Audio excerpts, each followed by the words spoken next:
Olá e sejam bem-vindos a mais um episódio do canal Dividendos. Uma moeda global é aquela que é aceite internacionalmente para transações e hoje em dia existem várias que desfrutam desse privilégio. No entanto, o dólar é a mais utilizada e a mais conhecida. Por que razão? Será mesmo necessário uma moeda à escala global? Qual o impacto que isso provoca na economia? Hoje vamos responder a essas e outras perguntas sobre o dólar como reserva mundial. Vamos a isso.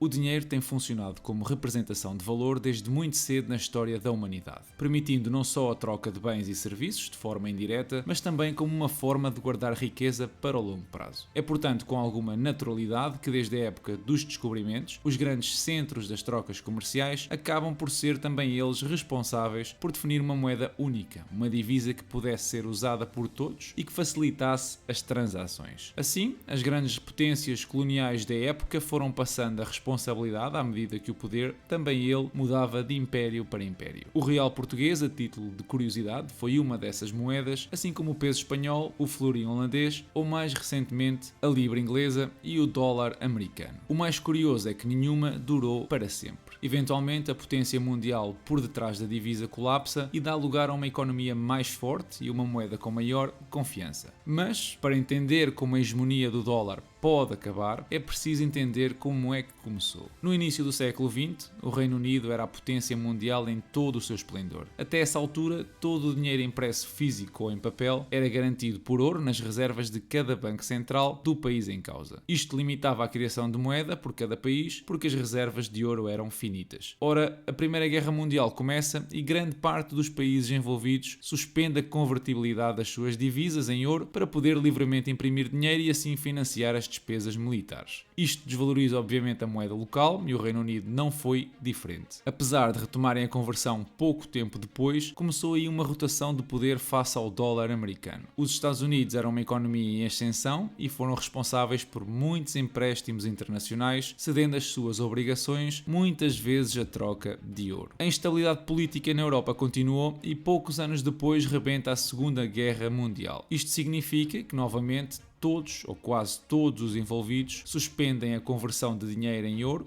para poder imprimir livremente, desvalorizando assim as suas divisas. Até entrar na guerra, os Estados Unidos continuaram a ser o maior fornecedor de armas, dinheiro e provisões dos aliados, que, ao verem a Polónia ser conquistada em apenas 35 dias por parte dos alemães, sentem que lhes pode acontecer o mesmo e enviam cada vez mais ouro para o outro lado do oceano. A determinada altura, os Estados Unidos detinham mais de 60% de todas as reservas mundiais de ouro. A guerra chegou ao fim e os vencedores juntaram-se para discutir uma série de acordos, entre eles o acordo Bretton Woods. Com o Reino Unido, França e Alemanha destruídos e a ameaça russa a pairar no ar, não existia muita segurança em reaver o ouro que tinham enviado para os Estados Unidos. Foi então que decidiram eleger uma nova divisa como reserva mundial, uma divisa que fosse convertível em ouro e as restantes divisas pudessem ser convertidas nessa divisa original, uma espécie de garantia de ouro de forma indireta. E assim nasce o dólar como reserva mundial associada às maiores reservas de ouro do mundo. Os valores definidos eram fixos, quer o valor do ouro em dólares, quer o valor de cada uma das restantes divisas. À medida que o comércio internacional crescia, os restantes países começaram a acumular reservas de dólares em vez de ouro. Reparem que quando uma empresa no Canadá decide comprar produtos a uma empresa na Índia, existe uma certa desconfiança de ambas em relação à divisa oposta. A companhia da Índia não tem grande uso para os dólares canadienses, da mesma forma que a companhia do Canadá não consegue usar os rupees indianos. Portanto, o mais provável é realizarem a transação em dólares. E fazem-no não só pela estabilidade política e económica dos Estados Unidos, mas também pelo poder militar e influência internacional. Durante quase 20 anos, este sistema funcionou sem precalços. Os Estados Unidos exportavam dólares para as economias estrangeiras, servindo assim para reconstruir muito daquilo que a guerra tinha destruído. Os países estrangeiros usavam e usam grande parte dessas reservas de dólares para comprar obrigações ou bilhetes do Tesouro estadunidense, permitindo assim receber juros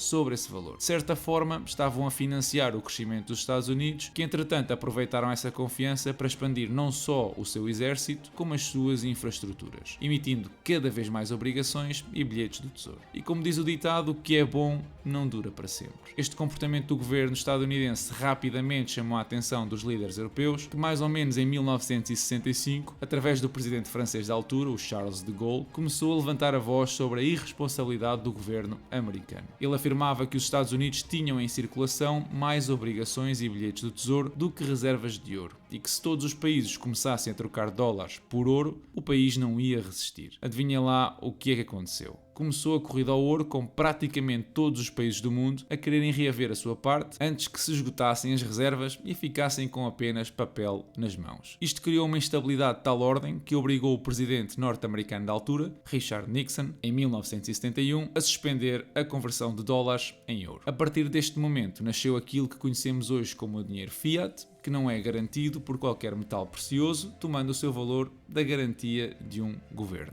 Imaginem que vocês são um governo estrangeiro e que agora tinham que confiar grande parte das vossas reservas monetárias na palavra de outro governo. Ora, como é lógico, isto não foi bem recebido por ninguém. Num cenário já de si preocupante, com inflação galopante e estagnação do crescimento económico, o dólar desvalorizava cada vez mais. Alguns países europeus juntaram-se na tentativa de derrubar permanentemente a divisa, mas sem sucesso, conseguindo apenas romper o sistema de conversão fixa das divisas com o dólar. Os Estados Unidos, a verem o caso mal parado, decidem em 1973 celebrar um acordo com o maior produtor mundial de petróleo do mundo na altura, a Arábia Saudita, e por arrasto com toda a OPEC, no sentido de apenas aceitarem dólares para vender petróleo. Em troca, os Estados Unidos garantiam proteção militar na região e influência no conflito entre Israel e a Palestina. E isto, meus amigos, mudou completamente as regras do jogo. O nascimento do petrodólar, que acabámos de assistir, garantia que a matéria-prima mais procurada do mundo tinha de ser comprada em dólares. E os restantes países ganharam assim uma razão para continuar a guardar dólares nas suas reservas e o dólar recuperou naturalmente o seu valor nos anos seguintes. Essa é a principal razão pela qual ainda hoje o preço do petróleo é disponibilizado em dólares. Mas não se fica por aí. Todas as matérias-primas são também elas avaliadas em dólares, o que acaba por fazer sentido se compararmos o tamanho dos mercados mundiais de petróleo com as mais caras matérias-primas que são os metais preciosos.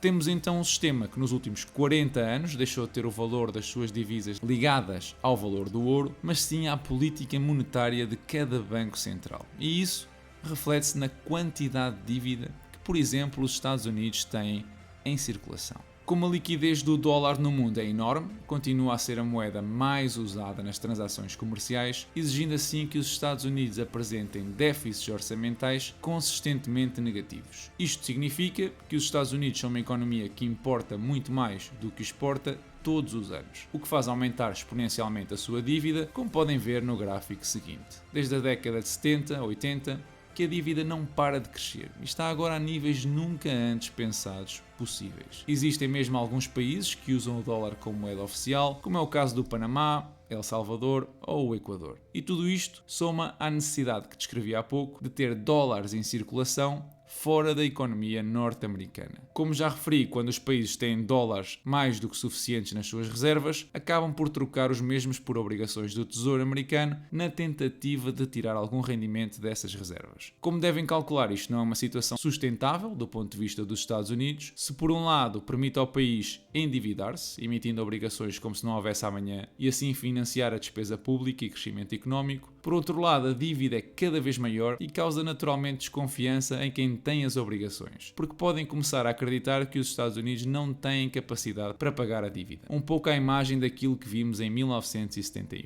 Isto é o chamado dilema de Triffin. Se os Estados Unidos continuarem a realizar déficits negativos para suprimir a necessidade externa de dólares, a economia global avança, mas a confiança no dólar vai diminuindo, criando instabilidade. Se os Estados Unidos decidirem equilibrar a balança e cortar o fornecimento global de dólares, a economia global começa a estagnar e a instabilidade política começa a surgir geograficamente ao estilo de cogumelos selvagens. Portanto, este sistema está condenado à partida.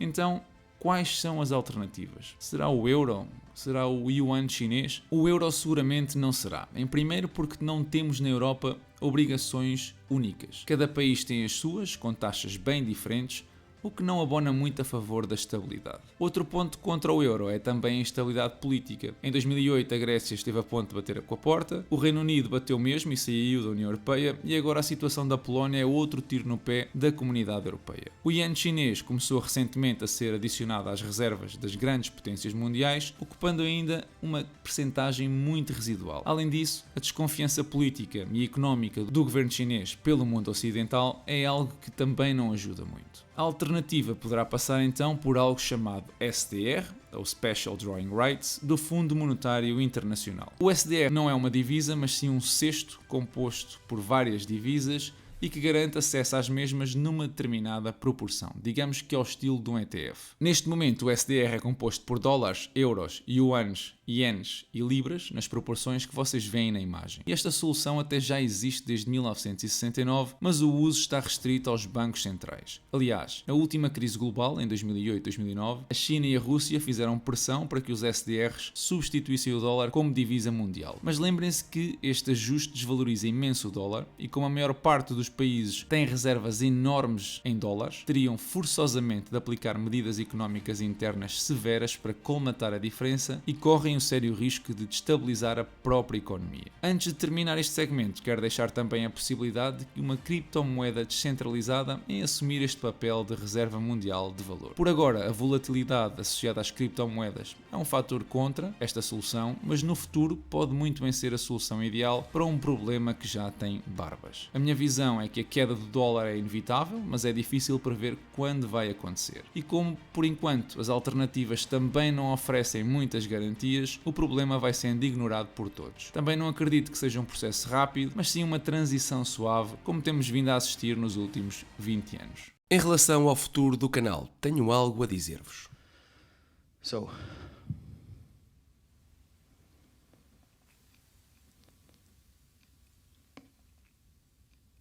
You know what?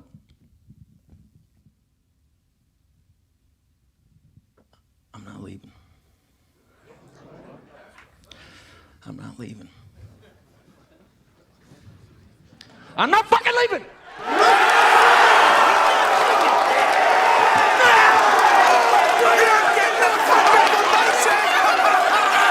The show goes on! This is my home! E de alguma forma é isso mesmo, estou de volta e esta semana temos algumas coisas para revisar. Peço desde já desculpa pela minha voz, mas uma gripe nos últimos dias deixou-me neste estado. Comecemos então pelo estado do portfólio. Neste período, 8 empresas aumentaram o seu dividendo. A Microsoft aumentou o dividendo em 11%, a Realty Income aumentou o dividendo em 0,2%, American Tower aumentou o dividendo em 3%, a Starbucks em 9%, a Philips 66 aumentou o dividendo em 2,2% e por fim, a Crown Castle subiu o dividendo em 10,5%, a VF Corp aumentou o dividendo em 2% e a Texas Instruments subiu o dividendo em 13%. Em relação a dividendos recebidos, fechei o mês de setembro com $87, ligeiramente abaixo do máximo, mas convém recordar que o montante de junho está inflacionado pelo spin-off da Merck, a Organon, que a eToro devolveu como capital. Ainda assim, se olharmos para o gráfico dos trimestres, a evolução é claramente positiva, pelo que eu continuo no bom caminho. Os mercados sofreram uma correção ligeira de aproximadamente 5%, o que eu aproveitei para reforçar algumas posições e adicionar uma nova empresa ao meu portfólio. Comprei uma ação da multinacional 3M por $174, abaixo do valor justo calculado num episódio anterior. Continuo a reforçar a minha posição na AT&T, desta feita com mais 2 ações a $25. Outro dos reforços foi a farmacêutica Bristol Myers Squibb, que também já foi parcialmente analisada num episódio anterior. Comprei ainda 2 ações da Pinnacle West Capital, uma empresa ligada ao setor da energia, e ainda uma REIT, a Omega Healthcare Investors, com 4 ações compradas. Por fim, adicionei uma nova empresa ao portfólio, a Sprouts Farmers Market, analisada com detalhe no episódio 49. Em relação a criptomoedas, o mercado está novamente em alta, particularmente o Bitcoin, com a oficialização de um ETF de futuros sobre o mesmo. A criptomoeda viu assim aumentada a sua procura e atingiu recentemente novos máximos, estando perto dos $65 mil. Pessoalmente não gosto do tipo de ETF em causa, relacionado com contratos futuros, por várias razões, entre elas ser um instrumento derivado e, portanto, não está diretamente ligado ao preço do ativo subjacente. Comprei também uma nova criptomoeda, a Cosmos, um valor simbólico, mas que me dá alguma exposição a uma criptomoeda que procura resolver os mesmos problemas da Polkadot, mas que apresenta uma abordagem diferente e um estado de implementação também mais avançado. Algo que também é novo é o separador do Plano Poupança e Reforma. A ideia é registar a valorização periódica do mesmo ao longo do tempo e seguramente farei um episódio a explicar como construir um separador idêntico. Já o portfólio de ações está neste momento perto dos 49% de valorização, recuperando assim de um mês de setembro bastante negativo. E é tudo por hoje, já sabem, deixem a vossa opinião na caixa de comentários, não se esqueçam de deixar um like se gostaram do episódio, ajudando-me assim a chegar a mais pessoas e a continuar a fazer crescer o canal. Desejo-vos a todos uma excelente semana e bons investimentos.